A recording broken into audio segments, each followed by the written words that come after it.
All right, what's going on YouTube? This is Boxingwave.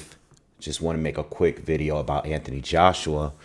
If he were to fight Alexander Usyk for a third time. Now, we already know that Usyk is going to be fighting Tyson Fury soon for Undisputed. And there is a rematch clause in that fight. But I'll talk more about that in a separate video. Okay? But let's just say Joshua coming off these wins now. He's had 4 fights since then. He beat Robert Helenius. He beat Jermaine Franklin. And then he recently beat Otto Wallin, who is a southpaw. And he also just knocked out Francis Ngannou in 2 rounds. So the conversation has returned about Alexander Usyk and whether or not Joshua is ready to beat him now. Would he have more of a chance? And you know, from what I've seen like on social media and also from some content creators, people are discussing whether or not he has a chance to beat him now. He had the 2 fights with him, had 2 different coaches for the fight. If they were to fight again, he would have another coach. So would he beat him? Let's just say hypothetically, Usyk beats Fury so clear that Fury doesn't take the rematch later this year and Anthony Joshua steps in to fight Alexander Usyk. Could he win this time? Now, my thoughts on the first 2 fights, I thought Usyk clearly won the first fight. I only think I gave Joshua maybe 3 rounds in the first fight. I thought Joshua improved in the rematch. I think he won 4 rounds. I think he had a big round in like the 8th round or something like that.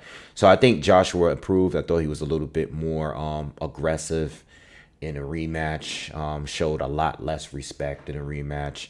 You know, I liked his approach, but still wasn't enough to win. You know, I scored it 8-4 for Usyk in a rematch. Now, Joshua is coming off the win against.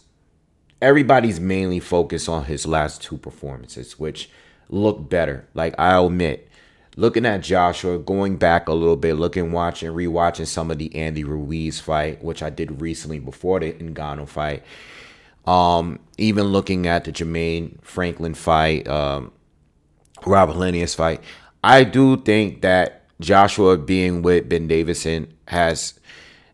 I don't want to say he improved. Okay, I think his abilities were always there. It's about, you know, using them in an actual fight. You know, I think mentally, I think Joshua is doing what he's always been capable of doing, or doing what we've seen him do in the past. You know, and I think that's mainly, I think the difference between the Joshua that lost to Andy Ruiz and the Joshua that fought all the way up into the second Usyk fight, or even the most recent fights against Franklin and Helenius, I think Joshua is more, in his most recent fights, I think Joshua is coming forward a little bit more aggressive. I don't think he's solely relying on like the counter. You know what I mean? I think that when I watch him now in his most 2 recent fights, he's leading more. You know, the way he's using the jab, he's throwing very straight, like powerful straight right hands right down the middle, either to the body or to the head. And he's also taking those step back so he can create opportunities to counter, but he's not starting so slow. I think the best example of this is when he fought Kubrat Pulev. If you were to go back and watch the first few rounds of that fight, right, he's a lot more tentative in that fight. You know, they're both feigning each other. They're both waiting to counter. Instead, if you watch the Otto Wallin fight, if you watch the Francis Ngannou, he's leading more. He's taking initiative, you know? So I think that Joshua was there in the past, like when he fought Dillian White, when he fought Charles Martin, when he fought Dominic Brazil. I think he was capable of doing that before. But I think now with the experience, I think he's better than what he was before. And I also think mentally, I think he is taking a different approach, as in he's not just focused on countering, he's doing both. So I think with people like I think the problem is with most boxing fans is that their takes on Joshua and his performances against Otto Wallin and Francis Ngannou is a little bit extreme. Like, I think people think that Joshua is now so much better. He's improved so much, and I think that is true. Even though that is true, there are certain people that are saying that, well, look at the opponents. He's only did good because of the opponents he's facing. And I think a little bit of both could be true. I think that people are basing it solely on the opponents. And I said, okay, yes, Otto Wallin, when he take a look at it, let's remove Francis Ngannou out of the equation. Let's take Wallin, a guy that did do good against Tyson Fury. A good, solid boxer, a southpaw fighter. He's not on a level of Usyk. And I said that before that fight. I said he's not going to have a problem against Wallin because he's not Alexander Usyk. He's more on a level that maybe he's better than Charles Martin, but he's not the athlete that Usyk is. So I don't think he's not gonna have a problem with finding Wallin. You know what I mean? And we saw that in the fight. But I also think he improved as well. There was a lot of people counting on Joshua losing that fight because they didn't think he was going to be mentally ready. They weren't impressed with the Franklin fight, the Hellenius fight. They just weren't impressed for him for a while. And he was very quiet leading into the fight. Wallin was very, very confident. At least he came off of being very, very confident. So what I think it's happening is I think people are not really looking at the styles. I think people are being dismissive towards certain wins because after the performance, it's like, okay, Wallin is trash, or even Ngannou is trash. I don't think these guys are trash. I just think that Joshua is doing well, but I don't want to overhype his wins neither because I know that there are more difficult fights out there. I'm aware of that, So I do think Joshua is doing better. I do think people overrate the wins a little bit.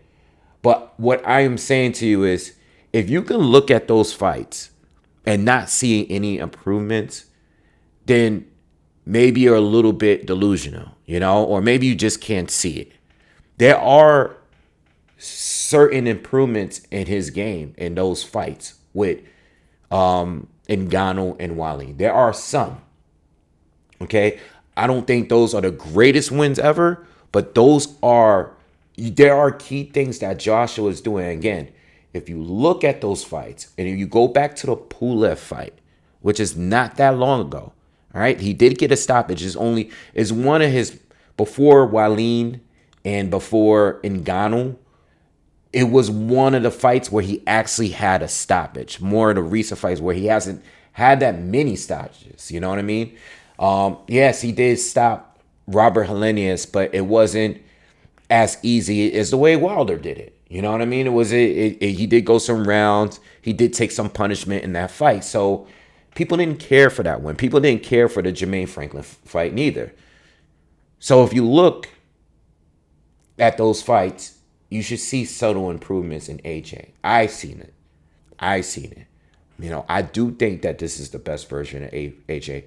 And when we go into an Usyk third fight, if we were to go into that fight, I don't know if AJ wins the fight.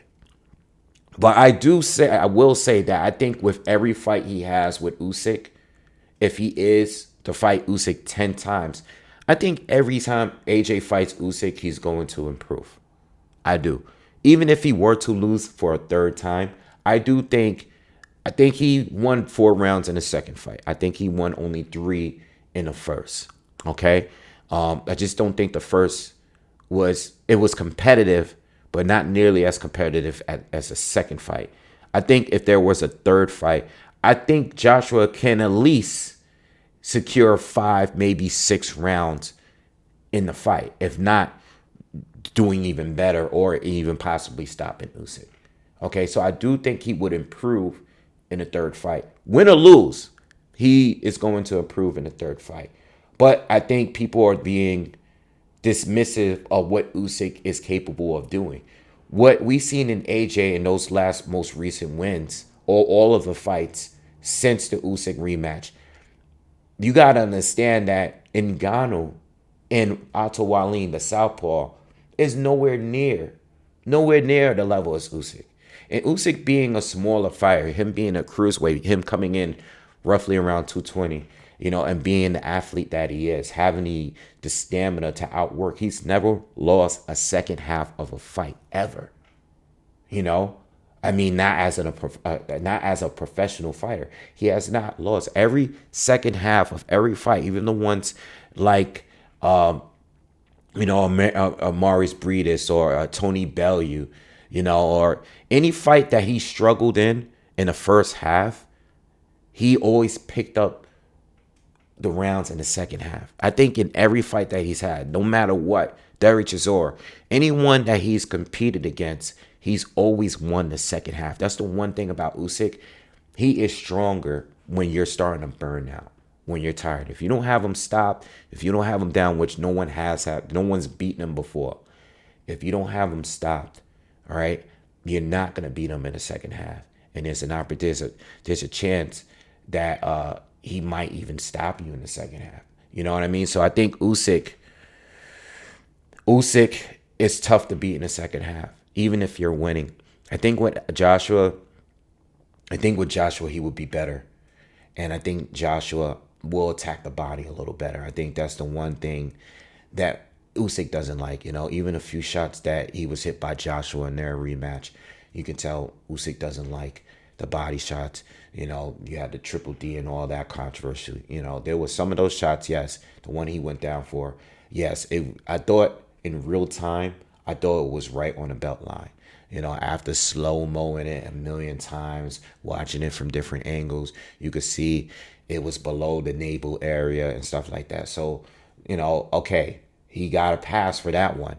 All right, but there were other body shots in that fight. You can tell hurt him. You can tell that AJ bothered him with the body shots. That Better BF stopped them to the body in the amateurs. You have to really go that far back. And if AJ is throwing straight right hands to the body like the way he did against Otto Wallin, he can be a lot more effective if they were to fight for a third time. It's not like he wasn't capable of doing it before, but now that would be, I would assume that if AJ were to fight him for a third time, that would be the game plan from jump. It's just a punch to throw to the body, as much as you can. It's just that with Usyk, again, you got to remember the level of feint, the amount of feints, the level changing, the feints, the changing directions and the lateral movement, all of the stuff that he's doing with his lead hand, all of the stuff from like technically that he's doing that throws off AJ's rhythm, his timing. You have to remember that AJ is not fighting a guy that's standing still right in front of him. He's not an easy target. Plus, he has to worry about getting outthrown. Okay, worried about getting countered. Not in a way, in the combinations that Usyk is bringing that Otto Wallin didn't bring, or Francis Ngannou did not bring. So I think there's a little bit of both. I think people that's just assuming like AJ destroys him this time. I think AJ has a better chance of winning this time for sure, and he could win. But we can't forget that those opponents he beat, they're not on level of Usyk. And for the people that don't think AJ has a chance and they just completely discrediting those opponents, even Otto Wallin, you also got to remember, like, he is doing things in this fight that is better, just the game plan overall, the confidence, the power, the timing, he looks sharp. He looks sharper than he has in the past. Again, I call Benedict Davison the therapist. I don't know what he did, because I think that Joshua was capable of doing all of the things he's doing right now. He's been capable of doing it. But I don't know what Ben Davison did, but he's made it to where Joshua is sticking to the fighter he should be. And I think a lot of that time that went past since the loss to Andy Ruiz, For whatever reason, with the amount of coaches he trained, changed to and stuff, there was just something still missing. And I think Ben Davison, whether this guy loses in the future, at least the guy is doing exactly what he should be doing. I think he's fighting at his full potential, unlike before. So I think it's a little bit of both. I think some of those fighters are not the best, but I also do think that AJ is doing better than what he has been in a while, So I know a lot of these fighters are not that great, but you have to give AJ credit for improving or at least fighting at his full potential, which I think he's doing right now. So I think it's a little bit of both. All right. Again, I don't know what's going to happen, with Usyk and Fury, and I'm going to do a separate video talking about that. But AJ is definitely improved. All right. And I do think AJ can beat Fury. I think AJ can beat Fury. I think he could. I've always thought that AJ had the ability to beat Tyson Fury. I think stylistically, I thought he had the ability to beat him. It's been up and down with him. Some fights he doesn't look that great, but others he does. And I think that has to do with the styles, but I also think that it has to do with AJ and his approach to the fight. All right. Again, if he were to fight Usyk and Usyk's landing some clean shots, that's going to slow down AJ because AJ is not going to want to. He's going to be more now. He's going to change and focus on not getting hit as much, and that's what happens when you watch the AJ Usyk fights. His approach changes because once he gets hit with a combo, now he's worried and concerned about what's getting thrown at him. It's not like he wants to get hit. It's not like Derek Chisora who's just walking through anything Usyk was throwing at him. All right. So anyway, that's my thoughts on AJ against Usyk if they were to fight for a third time. It'll be a lot more competitive for sure. Win or lose, way more competitive than the first two fights. All right. Be sure to subscribe. I'm out. Peace.